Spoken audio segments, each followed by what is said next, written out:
Hi అందరికీ నమస్కారం.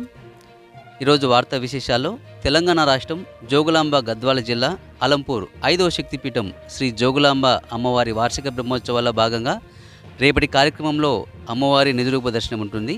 సంవత్సరంలో ఒకరోజు మాత్రమే అమ్మవారి నిజరూప దర్శనం ఉంటుంది కాబట్టి భక్తులు ఈ సదావకాశాన్ని వినియోగించుకోవాలని, అలాగే రేపటి నిజరూప దర్శనంలో దేవస్థానం తరపున సహస్ర ఘట్టాభిషేకం కార్యక్రమంతో పాటు గ్రామంలో గ్రామ జాతర జరుగుతుంది. చక్కటి ఈ కార్యక్రమాన్ని వీక్షించడానికి వేల మంది భక్తులు వస్తుంటారు. అలాగే కార్యక్రమాల్లో భాగంగా ఈ దేవస్థానంతో పాటు జోగులాంబ బాలబ్రహ్మేశ్వర సేవా సమితి ఆధ్వర్యంలో కూడా ఈ కార్యక్రమాలన్నీ జరుగుతున్నాయి. వీళ్ళని అడిగి తెలుసుకుందాం. మాత్రే నమః. జోగులాంబ జాతర 2025కు స్వాగతం. వసంత పంచమి సందర్భంగా అలంపూర్ జోగులాంబాదేవికి సంబంధించినటువంటి ప్రోగ్రాం జోగులాంబ సేవా సమితి తరపున నిర్వహించడం జరుగుతుంది. సో దీంట్లో 2వ తేదీ సాయంత్రము కోటబుర్జు జోగులాంబ దగ్గర జోగులాంబ హోమం నిర్వహించబడుతుంది. తర్వాత మరుసటి రోజు ఉదయం జోగులాంబ జాతర గంటలేశ్వర దేవస్థానం నుంచి అమ్మవారి వేషధారణలతో వివిధ స్త్రీలు బోనాలు తీసుకొని రావడం జరుగుతుంది. ఈ ఊరేగింపుగా హరిత హోటల్ మరియు గాంధీ చౌక్ నుండి పోలీస్ స్టేషన్ మీదుగా దేవాలయానికి చేరుకోవడం జరుగుతుంది. అచ్చట పంచద్రవ్యాలు సారె అమ్మవారికి సమర్పించిన తర్వాత భక్తులందరూ కూడా కోటబుర్జు జోగులాంబ దగ్గర ఏర్పాటు చేయబడినటువంటి అన్నప్రసాదాలు స్వీకరించవలసిందిగా జోగులాంబ సేవా సమితి తరపున మిమ్మల్ని అందరినీ సాదరంగా ఆహ్వానిస్తున్నాం. శ్రీ జోగులాంబాదేవి నమః. ఈరోజు అనగా ఆదివారం ఫిబ్రవరి 2వ తారీఖు రాత్రి 8 గంటల నుంచి వసంత పంచమి కార్యక్రమాలు జోగులాంబ సేవా సమితి తరపున మొదలవుతాయి. ఈరోజు రాత్రి 8 గంటలకు కోట జోగులాంబ వద్ద హోమం మరియు రేపు ఉదయం 3వ తారీఖు రేపు ఉదయం శ్రీ గంటలేశ్వర స్వామి ఆలయం నుంచి శ్రీ జోగులాంబాదేవి ఆలయం వరకు భారీ ఊరేగింపు, వివిధ రకాల గ్రామదేవతల వేషధారణలతో భారీ ఊరేగింపు జరుగును కావున భక్తులందరూ కూడా ఆ ఊరేగింపులో పాల్గొని జయప్రదం చేయవలసిందిగా కోరుచున్నాము. అదేవిధంగా రేపు సోమవారం మధ్యాహ్నం 12 గంటల నుంచి 4 గంటల వరకు అన్నప్రసాద వితరణ కార్యక్రమం కోట జోగులాంబ వద్ద జరుగును కాబట్టి భక్తులందరూ కూడా పాల్గొని అన్నప్రసాదాన్ని స్వీకరించవలసిందిగా కోరుచున్నాము. నమస్తే అండి, నేను హైదరాబాద్లో అడ్వకేట్గా చేస్తున్నాను. ఇక్కడ జోగులాంబ టెంపుల్ గురించి నేను ఎన్నో యూట్యూబ్లో చూశాను. మా సీనియర్ గారు కూడా ఇక్కడే ఉంటారు. సో వారు చెప్పగా వచ్చి చూసిన తర్వాత ఇక్కడ ఒక నావికుడు ఏం చేశాడు, ఇక్కడ బాగుంటుంది మేడం చూడండి, ఇక్కడ వెలిసారు అమ్మవారు అంటే చూడడానికి వచ్చాను. చాలా బాగుందండి. ఇక్కడ హోమం కూడా జరుగుతుంది ఈవినింగ్ అని చెప్తున్నారు. యాక్చువల్గా మేము ఈవినింగ్ ఉండాలి, కానీ ఈరోజు ఉండలేకపోతున్నాము. నెక్స్ట్ సారి కంపల్సరీ వద్దామని అనుకుంటున్నామండి.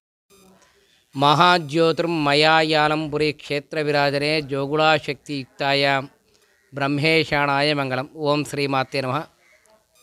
మహాకాళి, మహాలక్ష్మి, మహాసరస్వతి త్రిశక్తి స్వరూపంటి ఆ యొక్క జగన్మాత ఆదిపరాశక్తి జోగులాంబ అమ్మవారి ఆలయంలో 20వ వార్షిక బ్రహ్మోత్సవాలు అత్యంత వైభవపేతంగా జరుగుతూ వస్తున్నాయి. రేపటితో ఈ యొక్క వార్షిక బ్రహ్మోత్సవాలు ముగింపు ఉంటుంది. ప్రతిరోజు అమ్మవారి యాగశాలలో జరుగుతున్నటువంటి హోమాలకు రేపు ఉదయం పూర్ణాహుతి కార్యక్రమంతో కార్యక్రమాలు పరిసమాప్తి కానున్నాయి. 108 రకాల ఔషధీ మూలికల చేత విశేషంగా పూర్ణాహుతి సమర్పణ ఉంటుంది. అనంతరం కలశ ఉద్వాసన కార్యక్రమం ఉంటుంది. ఆలయ ప్రాంగణంలో సహస్ర ఘటాలు 1000 ఆ యొక్క కలశాలను ఆవాహన చేసి 5 రోజులుగా ఆ యొక్క ఆవాహిత దేవతా హోమ పూజా కార్యక్రమాలతో ఆ యొక్క పుణ్యనది జలాలను అభిమంత్రించిన ఆ యొక్క సహస్ర కలశాలకు పూజా కార్యక్రమాన్ని నిర్వహించిన అనంతరం భక్తులంతా కూడా శిరస్సున ఆ యొక్క కలశాలను ధరించి ఊరేగింపుగా సంకల్పంలో వికల్పం లేకుండా ప్రణములు జోడించి ఓం శ్రీమాతే నమః, నమో జోగులాంబాదేవి అన్నమాట అమ్మను స్మరణ చేస్తూ ఊరేగింపుగా గర్భాలయంకు చేరుకోవడం జరుగుతుంది. లంబస్తనీం వికృతాక్షీం ఘోరరూపాం మహాబలాం ప్రేతాసన సమారూఢాం జోగులాంబాం నమామ్యహం. నా పేరు వేమల విక్రాంత్ శర్మ, ఇక్కడ ఆలయంలో అర్చకుండండి. మనకుండే 18 శక్తిపీఠాల్లో 5వ శక్తిపీఠంగా అలంపుర క్షేత్రంలో వెలిసిన శ్రీ జోగులాంబ అమ్మవారి యొక్క వార్షిక బ్రహ్మోత్సవాలు జరుగుతున్నాయి. ఇక్కడ అమ్మవారు 5 రోజులు అంటే పాంచాంగ దీక్షగా ఇక్కడ అమ్మవారికి ఈ ఉత్సవాలు జరుగుతాయి. ప్రథమం అంటే మొట్టమొదటి రోజున గణపతి పూజ, పుణ్యాహవాచం, అర్తిక్వరణం, అలాగే మహాకాళి, మహాలక్ష్మి, మహాసరస్వతి స్వరూపణ కలశస్థాపన, అలాగే సహస్ర ఘటాభిషేకానికి అమ్మవారికి సప్త సముద్రాలు నదులతో కూడిన కలశస్థాపన పూర్తయిందండి. అలాగే ఈ ద్వితీయం, తృతీయం, చతుర్థం ఈ 4 రోజులు కూడా నిత్యావాహన హోమాలు అలాగే నిత్యార్చనలు జరుగుతాయి. 5వ రోజు నాడు అంటే రేపు అమ్మవారికి ఇక్కడ వచ్చి సహస్ర ఘటాభిషేకం ఉంటుంది. అంటే 1000 కలశలతో అమ్మవారికి అభిషేకం ఉంటుందండి, సహస్ర కలశాభిషేకము. మరి ఈ అమ్మవారు వచ్చేసి ఉష్ణ రూపం అండి. అమ్మవారి యొక్క పై పలువరస ఇక్కడ పడింది. అమ్మవారు స్వతసిద్ధంగా ఉష్ణ రూపం, అందుకనే ఆలయం మొత్తం కూడా చుట్టూ నీళ్లతో నిండుకొని ఉంటుంది అమ్మవారి ప్రాంగణంలో. కాబట్టి అమ్మవారికి ఆ ఉష్ణం తగ్గించడం గురించి సంవత్సరంలో ఒక రోజు ఈ సహస్ర కలశాభిషేకం చేస్తాము. ఆ ఉష్ణం తగ్గడం గురించి అమ్మవారికి ప్రాతకాలం ఉదయం 9 గంటలకు అభిషేకం ప్రారంభమవుతుందండి. మధ్యాహ్నం 2 గంటల వరకు ఉంటుంది. మధ్యాహ్నం 2 గంటలకి అమ్మవారికి మహామంగళారతి అలాగే మహానైవేద్యం ఉంటుంది. అనంతరం శాంతి కళ్యాణం చేస్తాము 4 గంటలకి. అనంతరం ప్రదోషకాలంలో అమ్మవారికి మహాకాళి, మహాలక్ష్మి, మహాసరస్వతి స్వరూపంలో ఎక్కడైతే స్థాపించిన కలశ స్థాపనలు ఉన్నాయో అవన్నీ కూడా ఉద్వాసం చేసి వాటితో అమ్మవారి యొక్క అభిషేకం అయిపోయిన తర్వాత ఆ సంవత్సరానికి చేసిన వార్షిక బ్రహ్మోత్సవాలు పూర్తవుతాయి. ప్రదోషకాలంలో ఈ అమ్మవారికి ఇది వచ్చేసేసి నివేదన, మహామంగళహారతి అనంతరం సాయంకాలంలో ధ్వజ అవరోహణంతో అమ్మవారి యొక్క వార్షిక బ్రహ్మోత్సవాలు ముగుస్తాయండి.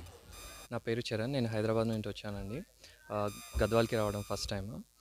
అన్ఎక్స్పెక్టెడ్లీ రావడం జరిగింది నిన్న ఆఫ్టర్నూన్. ఇక్కడ వచ్చిన తర్వాత మా ఫ్యామిలీ ఫ్రెండ్స్ కలిశారు. సో యాక్చువల్లీ నేను నిన్న ఆఫ్టర్నూనే వెళ్ళిపోదాం అనుకున్నాను, కానీ ఇంకా కలవడం వల్ల ఈవినింగ్ హారతికి ఉండాల్సి వచ్చింది. కానీ it was a beautiful experience, చాలా బాగా అనిపించింది హారతి. అండ్ ఇవాళ మార్నింగ్ కూడా అటెండ్ అయ్యాను. అండ్ ఇక్కడ వచ్చిన తర్వాత తెలిసిందంటే ఇక్కడ బుర్జు పైన కూడా వసంత పంచమి కాబట్టి ఇట్లా సెలబ్రేట్ చేస్తారని. It was a beautiful experience and చాలా కామ్ అండ్ పీస్ఫుల్గా ఉంది. అరేంజ్మెంట్స్ కూడా చాలా బాగున్నాయి, ఇన్ఫ్రాస్ట్రక్చర్ కూడా. సో నెక్స్ట్ ఇయర్ కూడా రావాలని అనుకుంటున్నాము. And it's a like must visit place in Telangana for devotional purpose. Thank you.